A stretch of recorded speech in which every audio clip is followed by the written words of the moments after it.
ouve-se som de gritos da Babilônia, e grande quebrantamento da terra dos caldeus, pois o Senhor destrói a Babilônia, e eliminará dela seu grande ruído, e suas ondas bramarão, como muitas águas será o ruído da voz deles, pois o destruidor vem contra ela, contra a Babilônia, seus guerreiros serão presos, o arco deles será quebrado, porque o Senhor, Deus de retribuições, certamente dará pagamento, e embriagarei a seus príncipes e seus sábios, a seus governadores, seus chefes e seus guerreiros, e dormirão sonho perpétuo, e não despertarão, diz o rei, cujo nome é Eu Sou dos Exércitos. Assim diz o Senhor dos Exércitos, os largos muros da Babilônia serão derrubados por completo, e suas altas portas serão incendiadas a fogo, os povos trabalharão para nada, as nações para o fogo, e se cansarão. Palavra que o profeta Jeremias enviou a Seraías, filho de Nerias, filho de Maazias, quando ele foi com Zedequias rei de Judá para a Babilônia, no 4º ano de seu reinado, e Seraías era o camareiro-chefe. Escreveu, pois, Jeremias em um livro todo o mal que viria sobre a Babilônia, todas estas palavras que estavam escritas contra a Babilônia. E Jeremias disse a Seraías, quando chegares à Babilônia, tu deves ler e dizer todas estas palavras. Então dirás, ó Senhor, tu falaste sobre este lugar, que o cortarias fora, até não ficar nele morador, nem homem nem animal, e que se tornaria em desolação perpétua. E será que, quando acabares de ler este livro, tu o atarás a uma pedra, e o lançarás no meio do Eufrates, e dirás, assim Babilônia será afundada, e não se levantará da calamidade que eu trago sobre ela, e se cansarão. Até aqui são as palavras de Jeremias.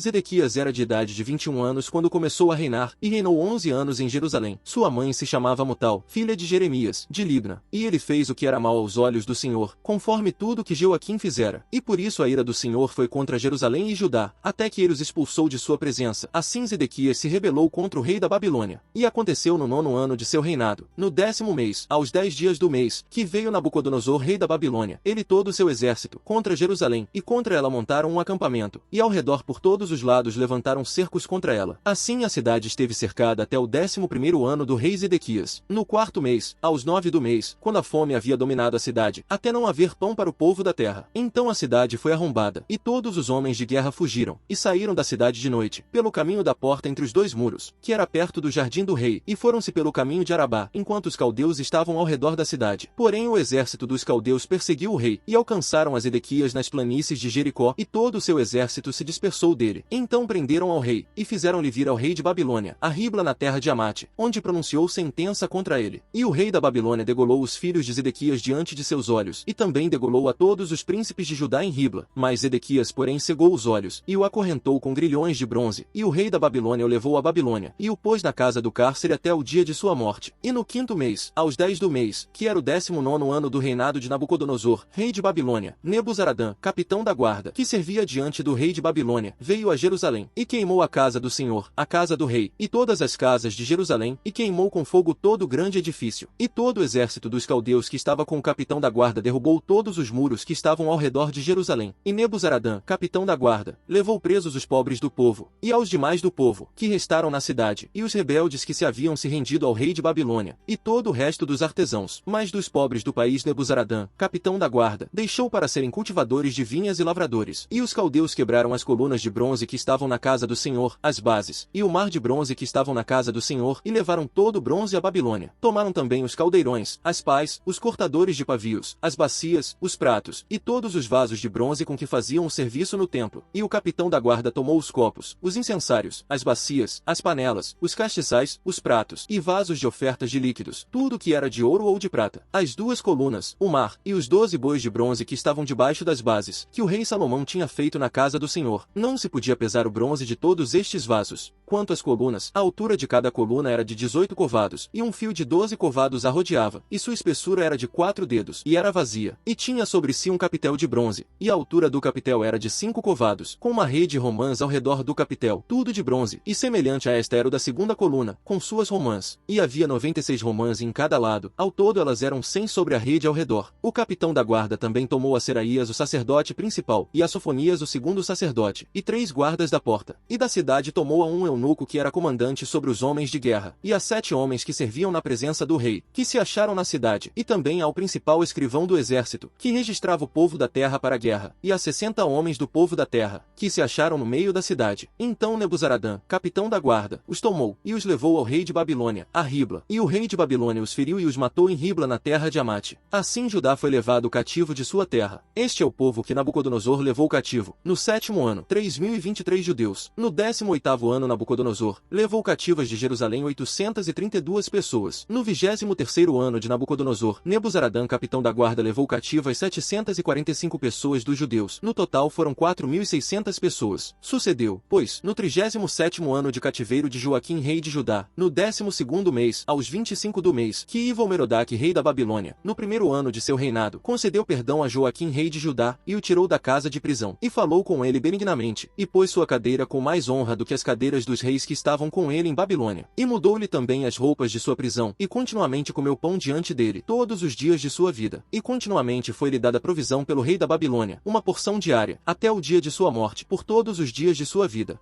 Parabéns, você finalizou Jeremias. Relembra-os para se sujeitarem aos governantes e às autoridades. Sejam obedientes, e estejam preparados para toda boa obra. Não insultem a ninguém, não sejam briguentos, mas sim pacientes, mostrando toda a mansidão para com todos os homens. Porque nós também éramos tolos, desobedientes, enganados, servindo a vários maus desejos e prazeres, vivendo em malícia e inveja, detestáveis, odiando uns aos outros. Mas quando a bondade e o amor de Deus nosso Salvador para a humanidade apareceu, não pelas obras de justiça que nós tivéssemos feito, mas sim segundo sua misericórdia, ele nos salvou pelo banho do novo nascimento e da renovação do Espírito Santo, ao qual ele derramou abundantemente em nós por meio de Jesus Cristo nosso Salvador, para que, ao termos sido justificados por sua graça, sejamos feitos herdeiros segundo a esperança da vida eterna. Esta palavra é fiel, e isto quero que insistas em confirmar, para que os que creem em Deus procurem se dedicar às boas obras. Estas coisas são boas e proveitosas aos homens, mas evita as questões tolas, e as genealogias e discussões, e as disputas quanto à lei, porque elas são inúteis e vãs. Se alguém tem causado divisões entre vocês, advirta uma primeira e uma segunda vez. Depois disso, não se relacione mais com ele. Tais indivíduos se desviaram da verdade e condenaram a si mesmos com seus pecados. Quando eu enviar Artemas até você, ou Tíquico, procura vir até mim a Nicópolis, porque eu decidi passar lá o inverno. Auxilia com empenho a Zenas, o especialista na lei, e a Apolo, na viagem deles, para que nada lhes falte, e que também os nossos aprendam a se dedicarem às boas obras para os usos necessários, para que não sejam infrutíferos. Todos os que estão comigo te saúdam. Saúda tu aos que nos amam na fé. A graça seja com todos vós. Amém. Parabéns, você concluiu a carta de Paulo para Tito. Como o louco que lança faíscas, flechas e coisas mortíferas, assim é o homem que engana a seu próximo, e diz, não estava eu só brincando?